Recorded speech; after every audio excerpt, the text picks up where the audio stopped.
Kaum muslimin, hamba-hamba Allah sekalian yang kami muliakan, Dajjal ini akan memasuki seluruh kota-kota besar di dunia, kecuali Mekah dan Madinah dia tidak berhasil memasuki.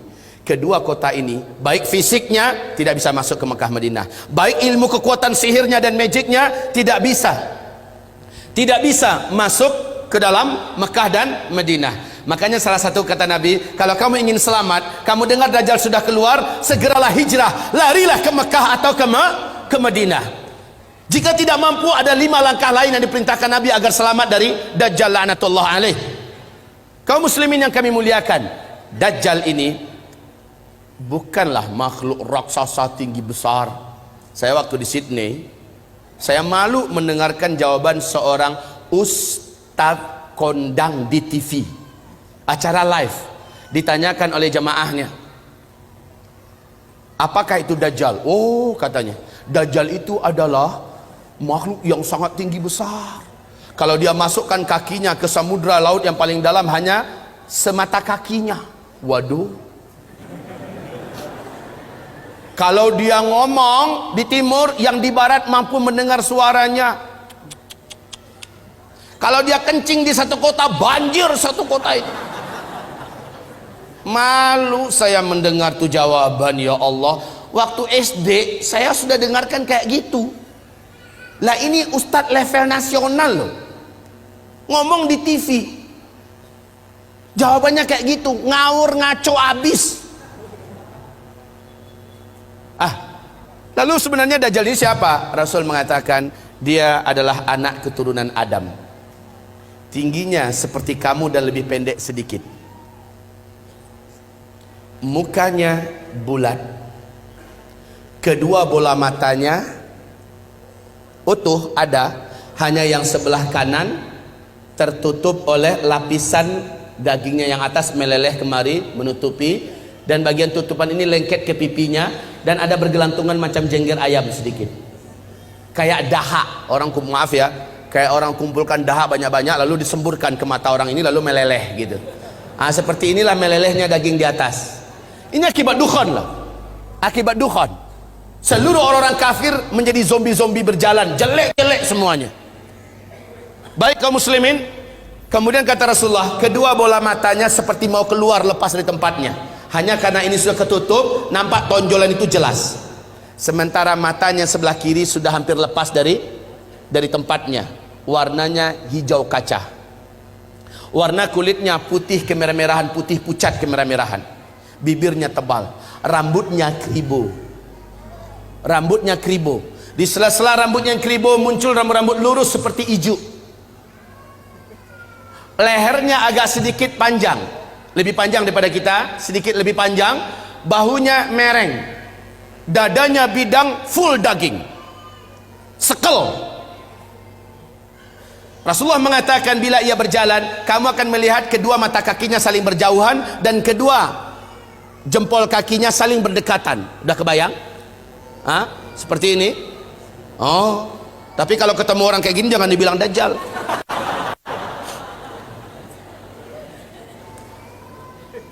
Orang biasa tapi jelek minta ampun, jelek abis.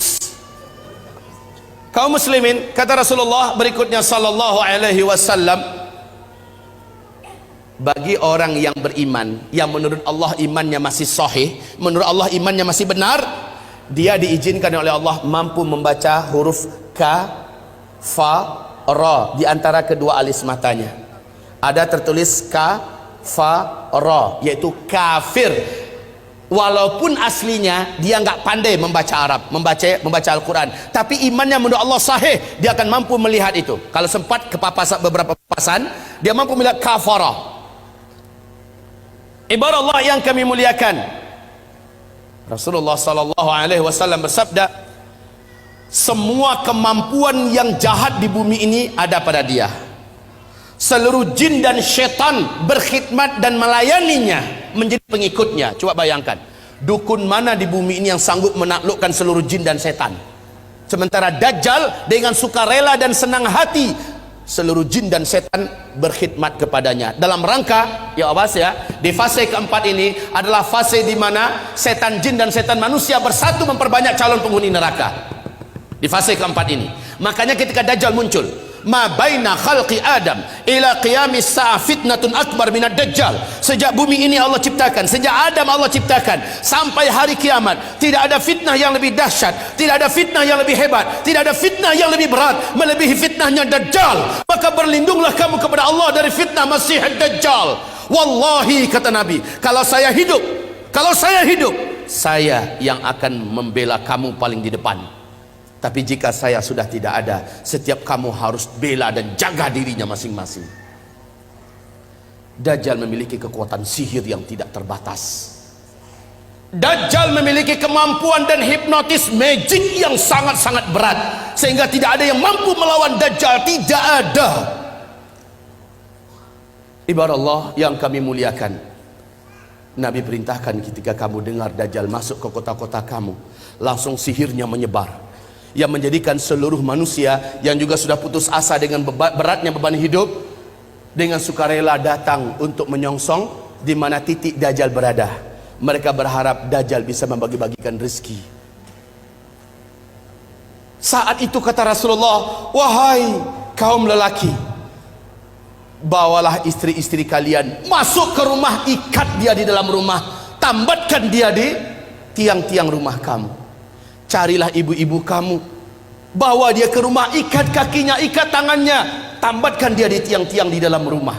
Carilah anak-anak gadis kamu, selamatkanlah wanita-wanita kamu, karena sesungguhnya yang paling banyak sujud menyembah Dajjal ketika Dajjal masuk ke kota-kota di bumi ini adalah kaum wanita.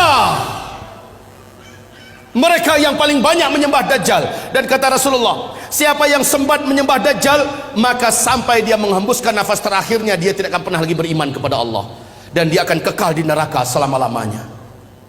Maka ibu-ibu, pantas kalau Nabi memperingatkan umatnya berulang-ulang, berlindunglah dari Dajjal, berlindunglah dari Dajjal, berlindunglah dari Dajjal. Seluruh dukun satu bumi, seluruh ahli-ahli sihir satu bumi akan sujud menyembah Dajjal. Dengan sihirnya, Dajjal menunjuk ke arah langit. Maka dalam pandangan mata manusia, awan berkumpul berarak dari mana-mana, padahal sudah sekian tahun awan tidak ada di langit. Lalu menurunkan air hujan, padahal hanya Tuhan yang mampu melakukan itu. Dengan telunjuknya, Dajjal menunjuk ke arah tanah yang gersang dan tandus, maka tanah itu seperti memperlihatkan rumput-rumput hijau pun muncul, air sungai mengalir. Dengan sihirnya Dajjal, dia menunjuk ke arah kuburan yang ada, maka seluruh yang pernah mati dan ada di kuburan itu bangkit, hidup dalam keadaan utuh, manusia yang utuh seperti masih hidup dulu, dan langsung berjumpa sang ayah dengan anak, anakku, mak dengan anak, anakku, suami dengan istri, istriku, padahal mereka sudah mati.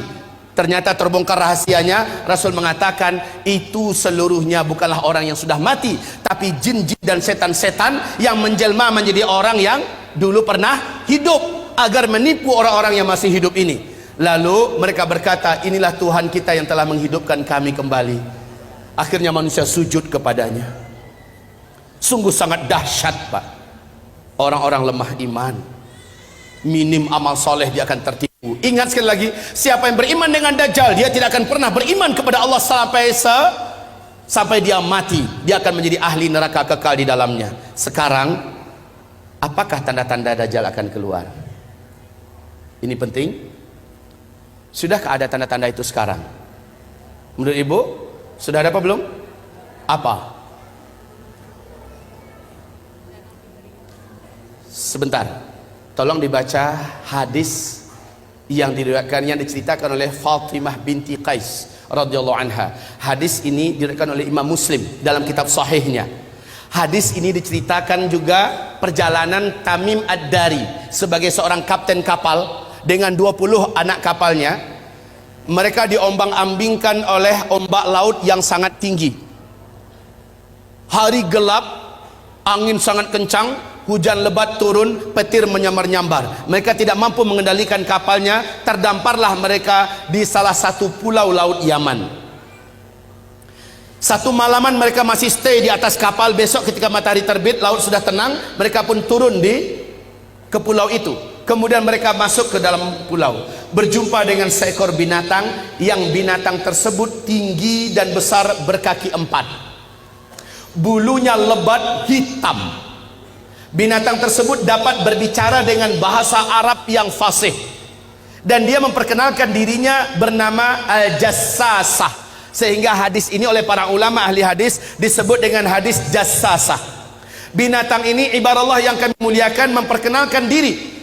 Apa kata Tamim Ad-Dari? Kami ketakutan, kami sangka ini adalah setan wanita yang berwujud binatang ini. Kami takut mau dicelakakannya. Hampir kami lari. Kami dicegat oleh binatang itu. Jangan kalian takut.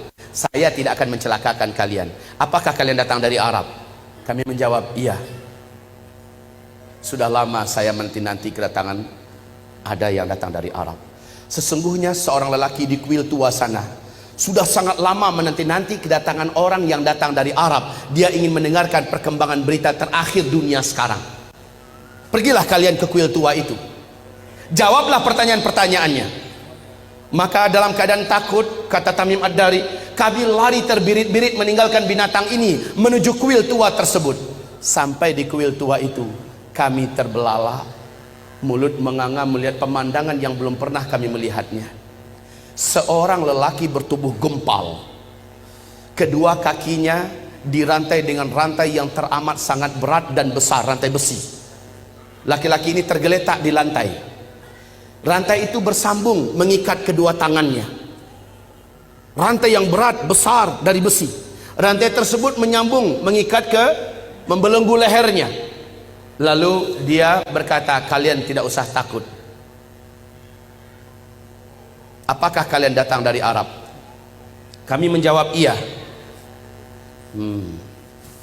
Sudah lama saya menanti kedatangan kalian. Apakah di Arab sudah muncul seorang lelaki yang ummi, mengaku-ngaku menjadi nabi penutup, namanya Ahmad? Kami menjawab, sudah. Ahmad kan salah satu nama Nabi Muhammad SAW. Sudah dekat. Jika begitu, waktunya sudah dekat. Apakah kalian beriman kepadanya? Tamim Ad-Dari menjawab, sebagian kami ada yang beriman kepadanya, sebagian lagi tidak. Sebaiknya kalian beriman, maka selamatlah kalian. Dia bertanya lagi, dijawab. Dia bertanya, dijawab. Apapun pertanyaannya dijawab. Kemudian pertanyaan yang perlu menjadi catatan kita, sebagai tanda dia ini akan keluar, ternyata dialah Dajjal. Ternyata dia adalah Dajjal. Dia bertanya tentang dua hal. Tentang pohon kurma baisan. Tamim Ad-Dari berkata, apanya ingin kalian tanyakan? Pohon kurma baisan itu hari ini masih berbuah enggak? Tamim Ad-Dari menjawab, sekarang masih, buahnya lebat. Lihat saja, sebentar lagi buahnya akan habis. Dan tak lama setelah itu, saya pun lepas. Dia bertanya tentang Danau Tiberias. Dia bertanya tentang Danau Tiberias. Kemudian dijawab. Mana? Dia bertanya tentang Danau Tiberias. Di manakah Danau Tiberias itu? Tahu? Lihat ini yang ada di lembaran yang ada di bawah. Danau Tiberias ini ambil satu Joko Utara Pak, cepat. Brosur Danau Tiberias dan kota ini bisa dikatakan ulang supaya ada lebih orang lebih banyak tahu tentang Danau Tiberias. Yang awal silakan Danau Tiberias kan? Yang bagian panitia brosur Danau Tiberias silakan dibagi cepat.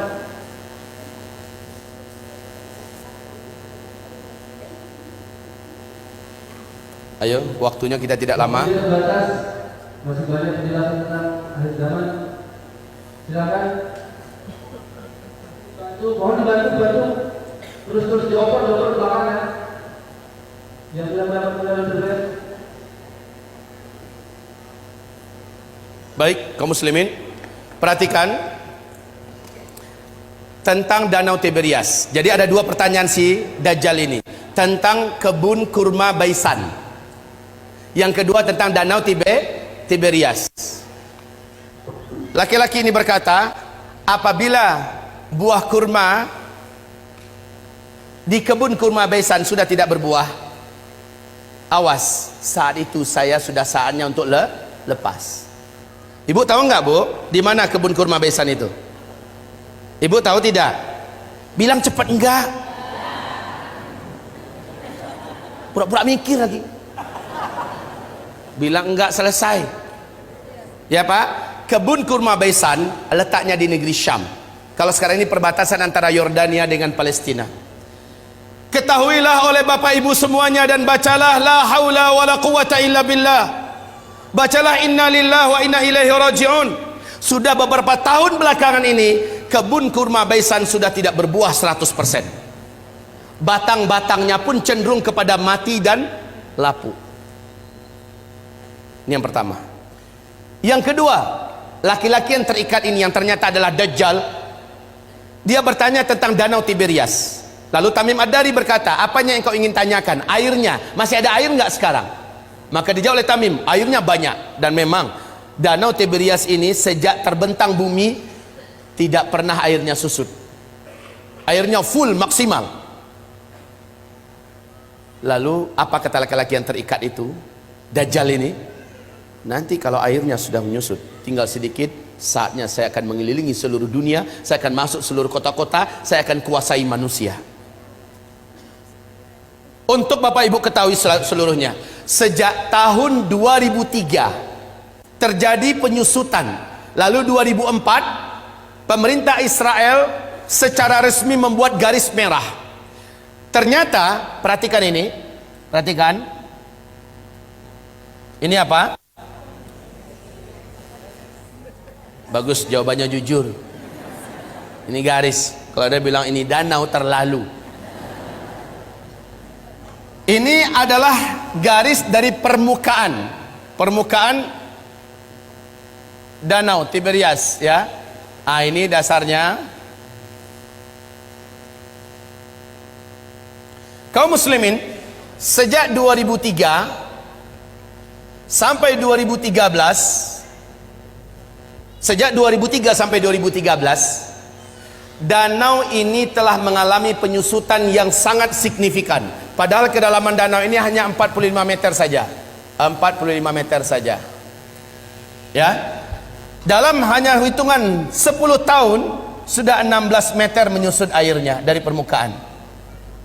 16 meter dari kedalaman 45 meter, maknanya sudah lebih 30%. Coba buka YouTube. Buka YouTube, ada di situ acara televisi resmi pemerintahan Israel menyebutkan kepanikan dan ketakutan mereka yang tidak bisa disembunyikan. Sebab apa? Ini danau, airnya sumber air satu-satunya bangsa Yahudi di Israel. Mereka nggak punya sungai, mereka nggak punya mata air yang lain, cuma ini. Di sini untuk air minum, air cocok tanam, air mandi, segala-galanya dari sini sumbernya. Dan sekarang air itu menyusut. Kaum muslimin yang kami muliakan, 16 meter sudah seperti ini posisinya.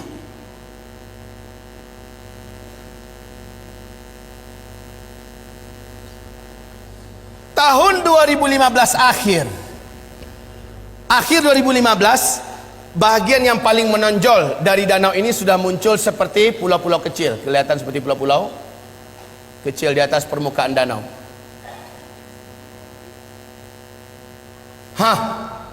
Kondisinya sekarang semakin menyusut. Awas, inilah yang menjadikan Syekh Abdullah bin Abdul Aziz bin Baz, mufti dan ulama besar Arab Saudi, sampai menangis ketika diberitakan kabar tentang perkembangan Danau Tiberias. Lalu apa kata beliau? Hadza zamanu khurujid dajjal. Inilah dia zaman kita, zaman saya, zaman tuan-tuan dan puan-puan semua, zaman bapak ibu dan zaman anak-anak kita masih hidup. Makhluk terlaknat ini akan keluar, Dajjal. La haula wala quwata illa billahil aliyil azim. penyusutan air ini sangat signifikan. Kecemasan dan ketakutan tidak dapat disembunyikan. Lihat gambarnya. Lihat ini. Dulu airnya masih tinggi. Gambar ini diambil dan kita cetak tahun 2013 ya. Tahun 2013 yang ini. Kondisi sekarang udah beda lagi. Baik kaum muslimin, yang belum kebagian tolong dibagi. Kalau enggak nanti minta ambil di luar. Ini kami benarkan untuk dicetak banyak. Silakan cetak banyak-banyak agar umat tahu. Ini dilihat dan hadisnya sangat jelas, fakta yang tidak dapat disembunyikan, enggak bisa ditutup-tutupi tentang keluar saat dekatnya keluarnya Dajjal. Bapak Ibu, nanti itu ada kotak yang berjalan dari Yamimah, jadikan sajalah sebagai infak Bapak buat memperbanyak ini kembali dan juga membantu operasional dakwahnya Yamimah. Baik kaum muslimin yang kami muliakan, kita lanjutkan. Lihat kondisi-kondisi yang ada di situ. Ini tahun 2013, 2015 sudah semakin menyusut. Sudah semakin susut airnya. Sekarang negara-negara besar dunia sudah membuat simbol-simbol penyambutan kedatangan Dajjal. Seluruh negara-negara besar di dunia termasuk Arab Saudi. Lihat Arab Saudi di Madinah, luar kota Madinah, sudah membangun istana kerajaan di satu bukit di luar kota Madinah. Ada yang tahu? Ada yang pergi umrah, pergi haji? Lihat di sana. Dan kata Rasulullah, Dajjal nanti akan naik ketika dia tidak berhasil masuk Mekah, enggak berhasil masuk Madinah, dia naik ke atas salah satu bukit yang disebut dengan Bukit Khabisha atau Bukit Ba'guk, Bukit Garam. Para ulama sekarang dan orang-orang kota Madinah menyebutnya dengan Bukit Dajjal. Ternyata ketika Dajjal naik ke atas, dia menunjuk ke arah Masjid Nabawi. Dia berkata, itu adalah istana putihnya si Ahmad. Itu adalah istana putihnya si Ahmad. Ini hadis Rasulullah. Dajjal naik ke atas bukit itu dan menunjuk ke Masjid Nabawi dan berkata, itulah istana putihnya si Ahmad. Dalam keadaan geram, dia hantarkan kakinya 3 kali di atas bukit itu. Maka satu kota Madinah gempa. Akhirnya seluruh orang munafik keluar, orang-orang musyrik keluar dari Madinah dan bergabung dengan Dajjal. Itulah hari bersihnya Madinah dari kaum munafikin dan musyrikin. Kaum muslimin, istana putihnya Muhammad. Ketika Nabi melafazkan hadis itu, Masjid Nabawi macam apa bentuknya? Lantainya aja masih dari pasir, tiang-tiangnya masih dari pohon kurma, belum dikasih dinding. Lotengnya saja, atapnya saja masih dari pelepah kurma.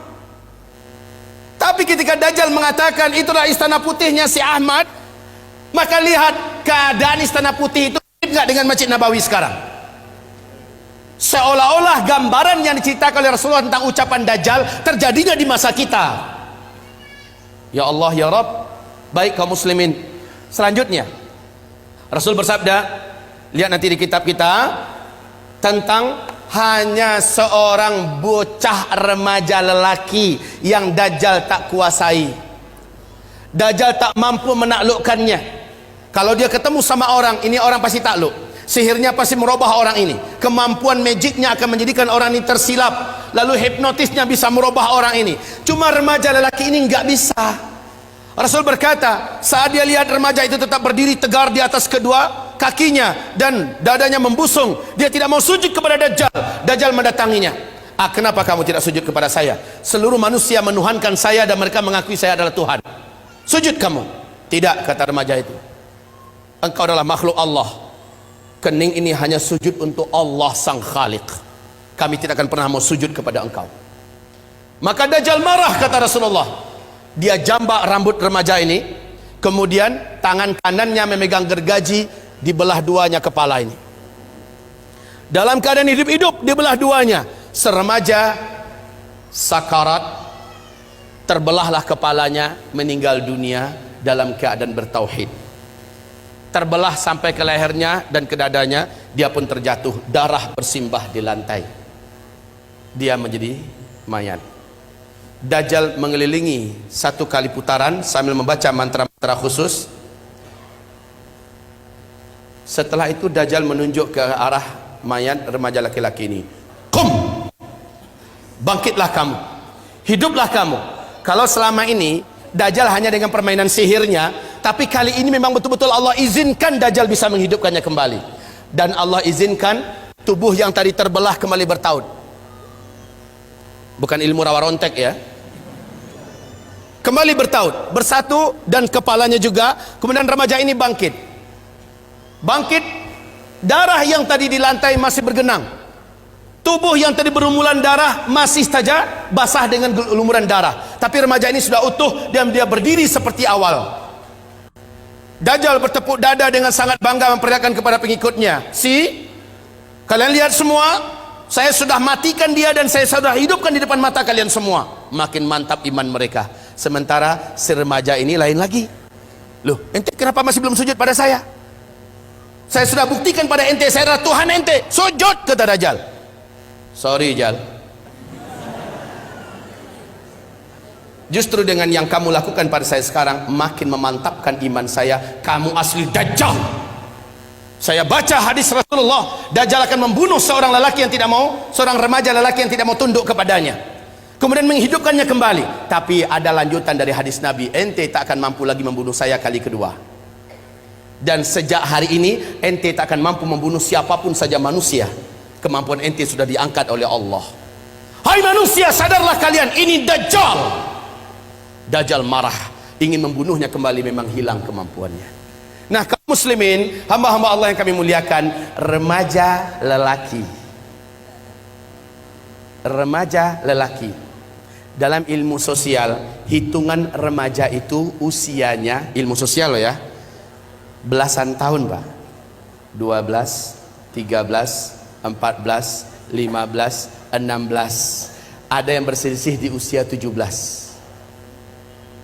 Ini usia remaja dalam hitungan ilmu sosial. Bapak Ibu dengar tidak berita yang mengguncang dunia Arab, sampai seluruh TV-TV Arab memuat berita ini yang masih ada di YouTube. Wawancara eksklusif yang disebarkan di televisi-televisi Arab, yang saya tonton langsung adalah di Qatar TV, bahwa masuk tahun ke-13 sekarang telah lahir seorang bocah atau bayi laki-laki di Palestina. Bayi ini dapat berbicara dengan bahasa Arab Fusha 1 kali sebaik dia baru saja keluar, baru saja lahir dia berbicara. Habis itu dia normal seperti bayi-bayi pada umumnya. Apa kata bayi laki-laki ini? Berbicara dengan bahasa Arab yang fasih. Dia berkata, tolong terjemahkan kalau ada yang tahu. Ana rajulun sayaqtuluni Dajjal wala yaqtulu ba'di ahadan abada au kama qala. Ada yang bisa menerjemahkan? Hah? Bilang saja enggak ya. Oke, sama-sama kita terjemahkan. Ana apa? Itu bisa.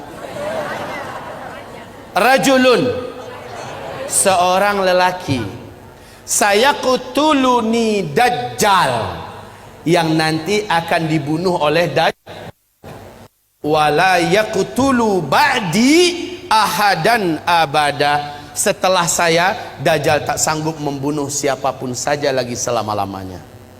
Kemudian dia normal menjadi lelaki, bayi pada umumnya.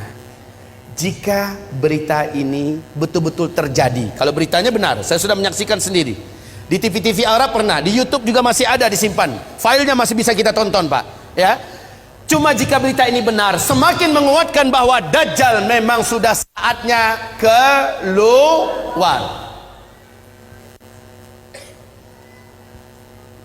Yang sangat menakjubkan, Dajjal nanti akan keluar, kata Rasulullah SAW, di tengah-tengah kaum Yahudi Asbahan. Asbahan ini di mana?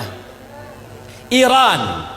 Asbahan ini adalah Iran. Dajjal akan keluar di tengah-tengah Yahudi Asbahan, dan bersamanya ada 70.000 tentara elitnya Dajjal dari Yahudi Asbahan. Berita untuk Bapak Ibu semua sekarang terbaru bahwa di Asbahan sudah terkumpul 70 lelaki yang tegap-tegap, muda-muda dengan pakaian khas Yahudi, dan mereka sudah membuat senjata-senjata manual dari besi-besi terbaik di dunia berjumlah 70.000 orang.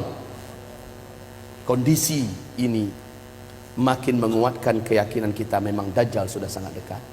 Oke, kalau berita tentang bayi yang di Palestina bisa jadi itu di karang-karang, anggaplah, walaupun ini Yang diwawancarai adalah tokoh-tokoh masyarakat Palestina, para masyayikh, syekh-syekh, orang-orang tua di sana.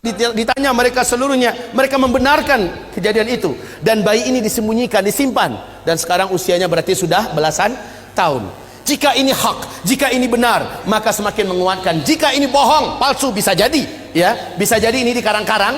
Tapi siapa yang dapat menyembunyikan fakta Danau Tiberias?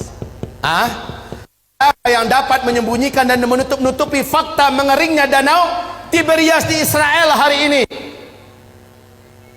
Siapa yang dapat menyembunyikan fakta berhentinya berbuah kebun kurma Baisan yang selama ini tidak pernah berhenti berbuah? Hari ini sudah. Subhanallah. Kaum muslimin, sangat dekat Dajjal ini akan keluar. Dajjal berapa lama? Enggak lama. Kata Rasulullah hanya 40 hari. Setelah dia lepas, dia hanya berumur 40 hari. Satu harinya yang pertama kamu hitung 1 tahun. Satu hari kedua kamu hitung 1 bulan. Satu hari ketiga kamu hitung 1 minggu. Hari-hari yang tersisa yaitu 37 sama dengan hari-hari kamu biasa. Maka kalau di total setahun 2 bulan 2 minggu saja, Dajjal pun habis. Siapa yang menghabisinya? Inilah tanda besar kiamat yang ketiga. Jadi sangat dekat, ya. Dajjal itu hanya sebentar. Yang ketiga adalah turunnya Nabi Isa alaihi salam. Turunnya Nabi Isa alaihi salam. Di mana turunnya? Di Suriah, di Damaskus, di Masjid Putih yang ada menara putihnya. Dan menurut Syekh Al-Hafiz Ibnu Katsir, dianya adalah di Masjid Jami' Amawi, masjid peninggalan dinasti Bani Amawiyah yang ada menara putihnya, dan itu di Damaskus. Masjid itu sampai hari ini masih utuh, menaranya masih oke. Allahu Akbar.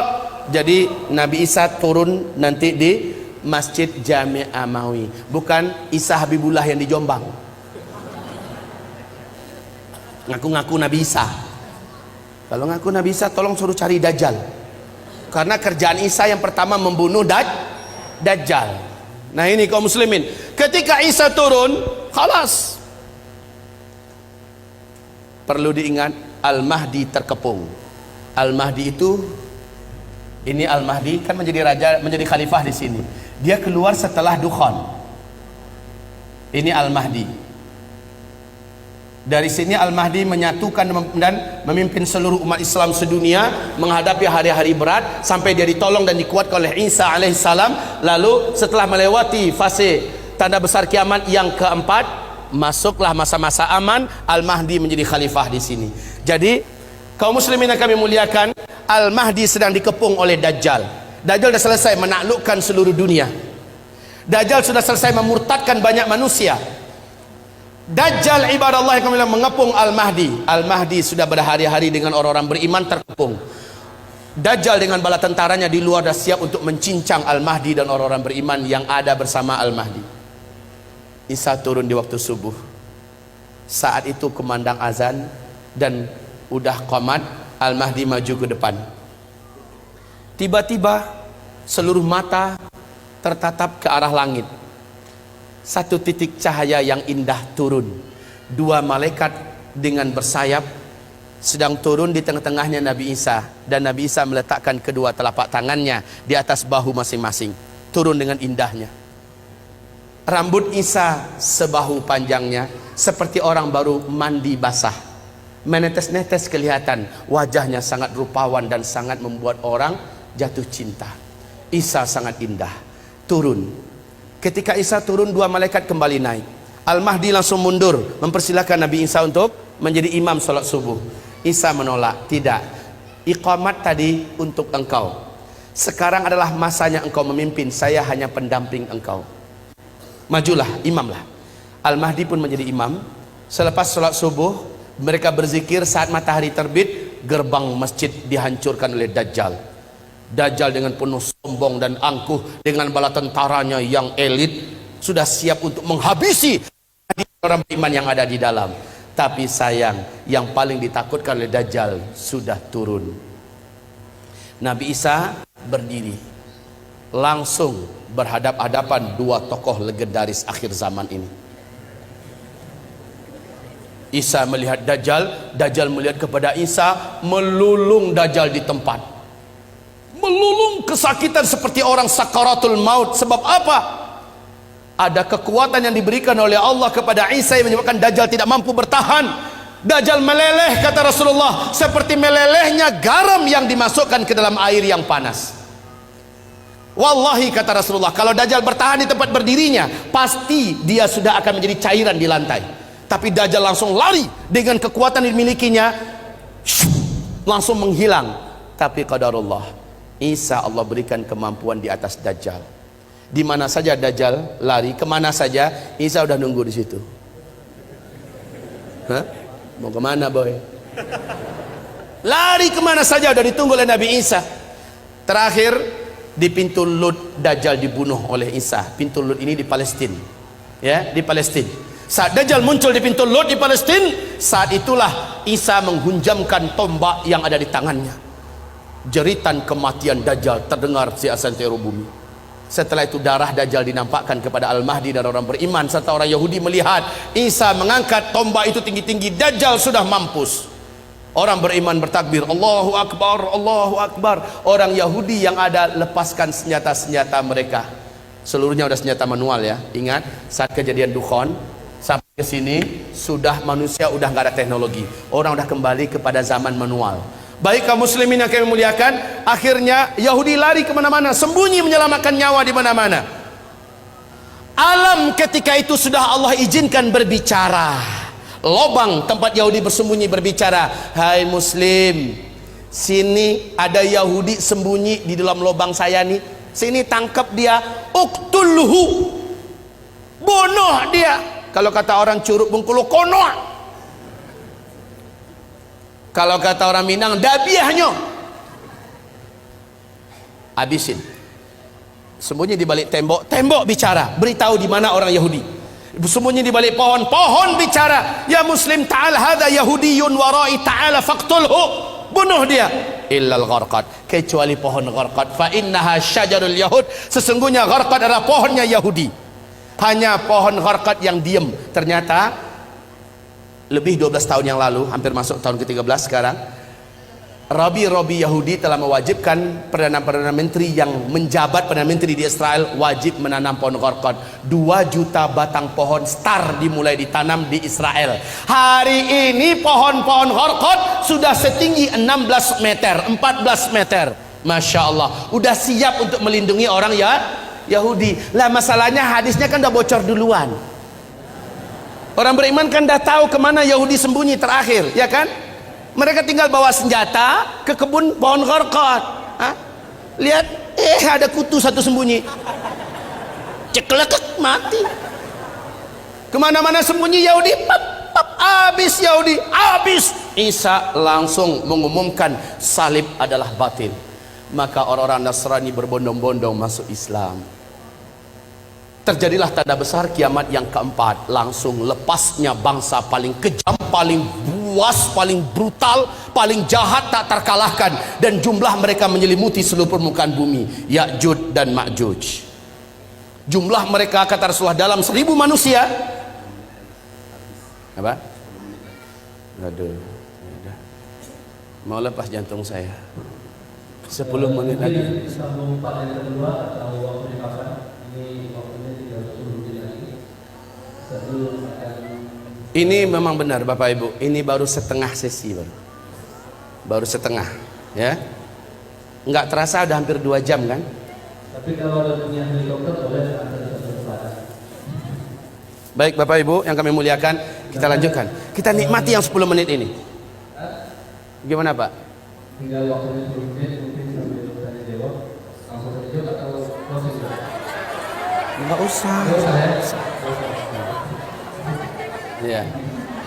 Bu, jangan marah ke saya Bu. Di Bandung ini pesawat satu-satunya hanya jam 12 lewat 55 ke Padang. Ya. Masih lama. Iya. Pas jam 12 saja lah saya pulang ya. Ya. Habis itu kata Ustaz Rijal, pakai helikopter antarin saya pulang. Baik. Kita teruskan. Baik hamba-hamba Allah, ini menandakan akan ada pertemuan kedua. Ini menandakan akan ada pertemuan kedua, insyaallah. Mari kita lanjutkan. Sebentar kita nikmati yang 10 menit nih. Ayo fokus, kembali fokus. Baik. Kaum muslimin yang kami muliakan, Ya'juj dan Ma'juj ini jumlahnya kata Rasulullah, seluruh daratan gurun Sahara dan tanah yang seluas-luasnya di Jazirah Arab, di negeri Syam, Khurasan, ya, seluruhnya akan tertutupi oleh banyaknya jumlah Ya'juj dan Ma'juj. Ya'juj Ma'juj ini adalah anak cucu Adam juga, manusia, tetapi yang ditaklukkan oleh Iskandar atau disebut dengan Dzulqarnain, Iskandar yang agung. Kaum muslimin, setiap 1000 manusia jumlah mereka 999 orang. Satunya adalah kamu. Saking banyaknya sehingga Allah mengatakan, hai Isa, hari ini tidak ada yang mampu mengalahkan Ya'juj dan Ma'juj. Bawalah hamba-hambaku bersamamu, bawalah mereka lari ke atas gunung Tursina. Saat orang-orang beriman bersama Nabi Isa Al-Mahdi sampai di atas gunung Tursina, apa yang terjadi berikutnya? La haula wala quwata illa billah. Allah gaibkan mereka dari jangkauan Ya'juj dan Ma'juj, sebagaimana selama ini Ya'juj dan Ma'juj digaibkan oleh Allah sehingga tidak mampu menembus kehidupan sebelum waktunya. Kaum muslimin yang kami muliakan, singkatnya Allah yang hancurkan Ya'juj dan Ma'juj. Sehabis itu baru manusia masuk masa-masa aman. Cuma masa ini tidak lama kata Rasulullah. Masa ini hanya berlangsung dari 7 tahun. Ini adalah masa Al-Mahdi memimpin. 8 atau tahun ke-9-nya Al-Qahtani. Berarti maksimal hanya 9 tahun saja masa-masa aman ini. Khilafah tegak itu nggak lama, nggak pakai ribuan tahun lagi, nggak pakai ratusan tahun, tapi hanya paling lama 9 tahun. Di sini jumlah laki-laki 1 berbanding 50 wanita. Kemana perginya kaum laki-laki? Di sini banyak Allah cabut nyawa lelaki di muka bumi ini. Saat fase kelima yang nggak lama lagi ini, insya Allah jumlah laki 1 berbanding 50. Jangan macam-macam pikirannya, Pak. Poligami. Udah nggak kepikiran, percayalah. Yang pertama, bapak udah banyak nggak ada, ya. Yang kedua, saat itu kalaupun masih hidup, insya Allah fikir full memikirkan amal soleh dan ibadah yang kuat sekuat-kuatnya kepada Allah Subhanahu wa ta'ala. Ibarat Allah yang kami muliakan, ini dah 10 tanda besar kiamat. Oh ya, yang ke-7 belum ya? Ini Ya'juj dan Ma'juj. Ya'juj dan Ma'juj. Saya singkatkan, di sini tanda besar kiamat yang kelima, yaitu matahari terbit dari sebelah barat. Kemudian yang keenam, keluarnya binatang raksasa dari dalam perut bumi yang Allah ceritakan dalam Al-Quran. Binatang ini Allah sebut dengan sebutan Dabbatul Ardi. Berkaki banyak, bertangan banyak, dapat berbicara dengan manusia, membawa cincin Nabi Sulaiman, tongkat Nabi Musa. Binatang ini muncul di 3 tempat yang berbeda di muka bumi di waktu yang berbeda-beda, memberi tanda kepada manusia yang masih hidup. Yang beriman akan dibuatnya bercahaya bersih wajahnya dan terang benderang. Sementara orang kafir dibuatnya wajahnya menjadi gelap, hitam dan buruk rupanya. Lalu binatang itu kembali tenggelam.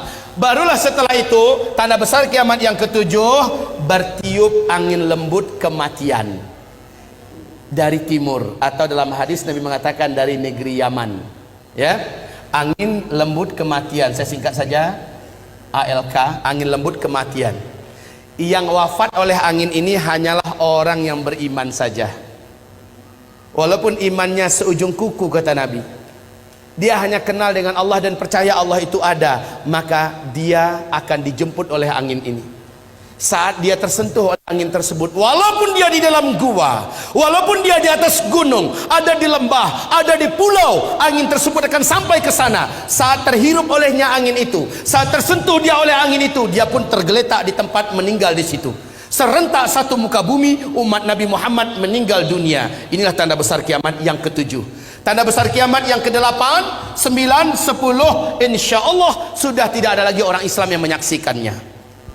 Maknanya kiamat besar, kehancuran alam semesta tidak akan pernah disaksikan oleh umat Islam, alhamdulillah, kecuali orang Islam yang gagal menyelamatkan imannya ketika Dajjal keluar. Peluang ini akan ditemukan, mungkin ada.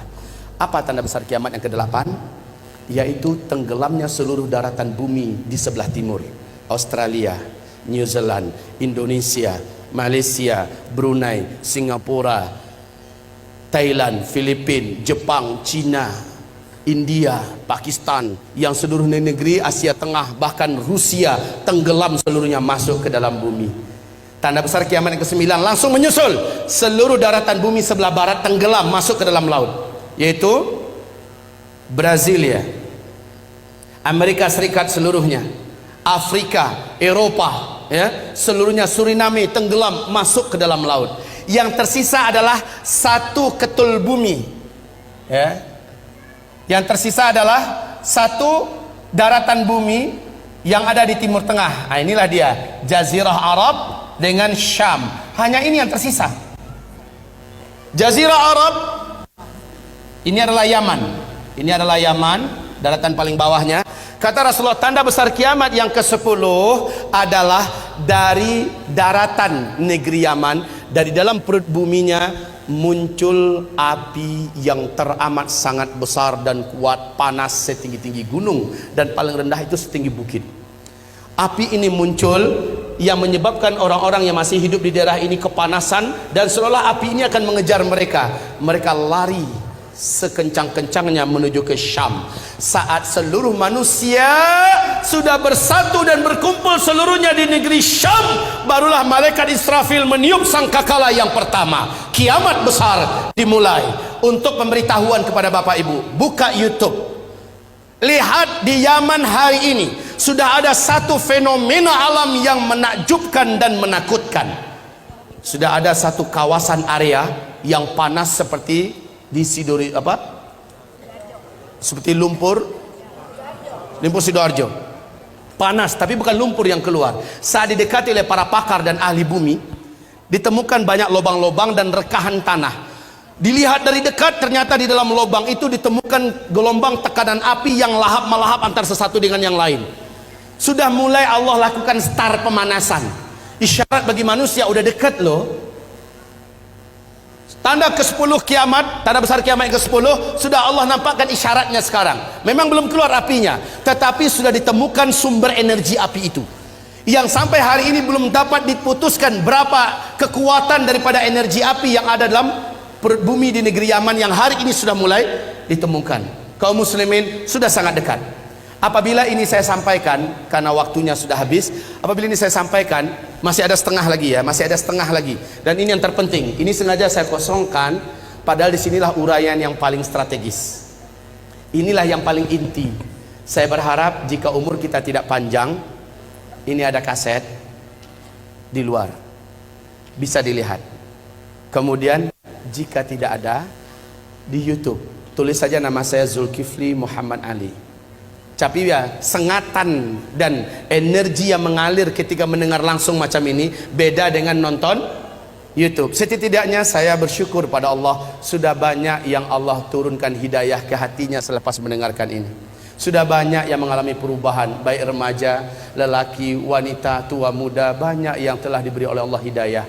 Kaum muslimin, saya menyampaikan ini bukan untuk membuat semangat hidup Bapak Ibu jadi kendor, pulang-pulang udah kayak gini bahunya. Bukan, saya ingin setelah mendengarkan ini bersikaplah seperti para sahabat. Sahabat setelah mendengarkan uraian akhir zaman dari Rasulullah, mereka bersikap sangat menakjubkan. Kalau begitu, waktu sudah tidak lama lagi tersedia.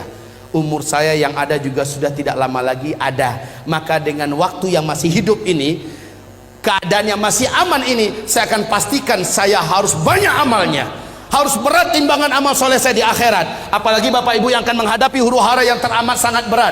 Orang yang beriman yang amal solehnya banyak loh yang akan selamat ketika Dajjal keluar. Hanya orang beriman yang amal solehnya yang kuat yang akan diselamatkan oleh Allah. Ketika dukhon terjadi, hanya orang beriman yang beramal soleh lah yang diselamatkan oleh Allah Subhanahu Wa Taala. Banyak petaka-petaka menjelang ini yang belum saya uraikan sekarang.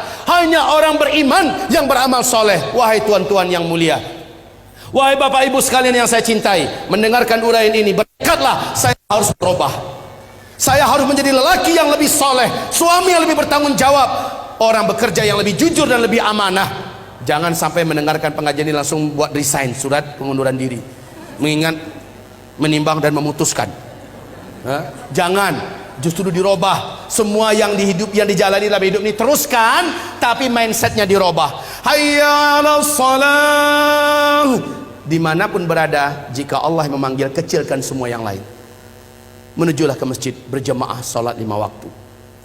Al-Quran, akrabkan diri, bacalah Al-Quran.